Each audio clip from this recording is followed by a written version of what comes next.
All right, today we're diving into an identity that is so much more than just a label. It's really a story of erasure, resilience, and ultimately reclamation. We're going to break down the history and the meaning of being two-spirit. So, let's get right into it. So let me ask you this. Is gender only male and female?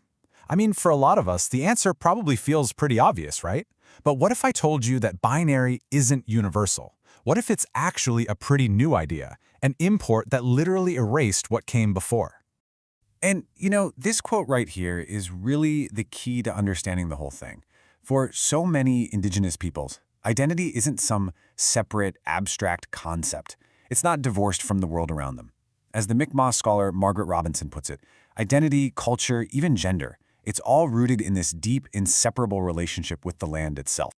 Okay, so that's exactly what we're going to do. Let's go back in time, way before colonization, and really see how this deep connection to the land shaped a completely different understanding of gender. And look, this was not some kind of fringe concept, not at all. All across the continent, it was actually super common for societies to honor genders way beyond a simple male-female binary. I mean, get this. Researchers estimate that at least 168 indigenous languages had their own specific terms for people who were neither man nor woman. That's incredible. And these weren't just, abstract ideas. These were real, established social roles. For example, you had the Anishinaabe people, who had the Lahamina, like the famous Wihwa, who combined both masculine and feminine duties. Then you had the Dene with the Nadlihi, and the Ojibwe with the Agokwe. Each one of these terms was totally unique and described a really respected member of their nation. But, of course, this entire worldview came into direct, and I mean direct, conflict with European settlers. They didn't see these diverse gender systems as a strength, they saw them as a threat. So, here's the really crucial point. Settlers used this acceptance of more than two genders as a justification. It was framed as proof that Indigenous people were backward or degraded, and that was then used to rationalize the theft of their land, their resources, and the destruction of their cultures. It was a weapon. And this erasure wasn't an accident. It was systematic. Starting back in the 19th century, you have these residential and boarding schools that forcibly assimilated Indigenous kids. They were punished for speaking their own languages and were forced into a really strict Christian gender binary.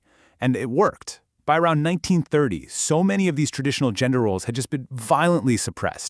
And during this whole time, anthropologists came in and imposed this single catch-all term, berdache. Now, not only was this term unbelievably offensive, it's derived from a word that means a captive used for sex, it also just flattened all those unique, culturally specific roles we talked about, like lalamana and nadlihi, into one insulting and totally inaccurate category. Wow. I mean, this quote from the American artist George Catlin just perfectly captures the colonial attitude of the time. He didn't see these traditions with any kind of curiosity. He saw them with pure disgust. And he openly wished for them to be, and I'm quoting here, extinguished before it be more fully recorded. Just wow. And for decades, it really seemed like Catlin's wish was coming true. But then, in the late 20th century, something incredible started to happen. Indigenous people began the powerful, difficult work of reclaiming what was stolen from them. The big turning point really came in 1990. At an Indigenous gay and lesbian conference up in Winnipeg, a new term was born. That term was Two-Spirit, and it was created by and for Indigenous people. It was this amazing act of pan-Indigenous solidarity, a modern term created to recover a very ancient understanding. Okay, so let's really break this down, because the contrast is just night and day. On one hand, you have Berdache. It was imposed by outsiders, it was offensive, and it was really focused on sexuality. On the other hand, you have Two-Spirit, which is the exact opposite. It was created from within, it's empowering, and it prioritizes a person's cultural and spiritual role in their nation. It is a complete and total reversal. So what does it actually mean to be Two-Spirit today? Well, it's a concept that doesn't just neatly map onto Western LGBTQ+ identities. It's something different. And I think this is such a powerful idea. The Two-Spirit scholar Alex Wilson talks about coming in instead of coming out. Think about it. Coming out so often implies a kind of separation from your community. But coming in, that's all about finding and affirming your place within your family, your culture, your history. It's about integration, not separation. It's a beautiful concept. And this identity clearly resonates so deeply. Just look at the data from the Transpulse project in Ontario. Among Indigenous participants who identified with a super-binary gender, Two-spirit was by far the most common identity, chosen by 44% of them. That's huge. So you see, the identity is doing two crucial things at once.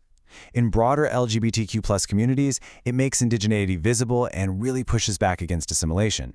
But then, back within Indigenous nations, it helps to heal from all that internalized colonial homophobia and helps to reclaim those traditional respected roles. It works both ways. And this really brings us full circle, right back to where we started, that deep connection between gender, the land, and the future. There's this amazing word for this, coined by the Anishinaabe scholar Gerald Weisenor, survivance. And it means so much more than just survival. It's an active resistance, a continuation of stories into the future. Reclaiming two-spirit identity, that is a profound act of survivance. It's affirming a presence that colonialism tried so hard and ultimately failed to erase. And you want to talk about irony. The very same colonial governments that worked for centuries to destroy multi-gender systems are now, well, they're beginning to adopt them. They're offering X markers on passports and other documents. It's just wild, and it kind of affirms this circular view of time where the past and the future are all happening at once. When you look at it, the story of Two-Spirit really shows us that gender isn't just some fixed biological fact. It's a cultural story, a story we tell ourselves. And in this case, it's a story that was violently edited, but is now finally being rewritten. So that really leaves us with one last question to think about. If gender is a story, what new chapters can we write for ourselves?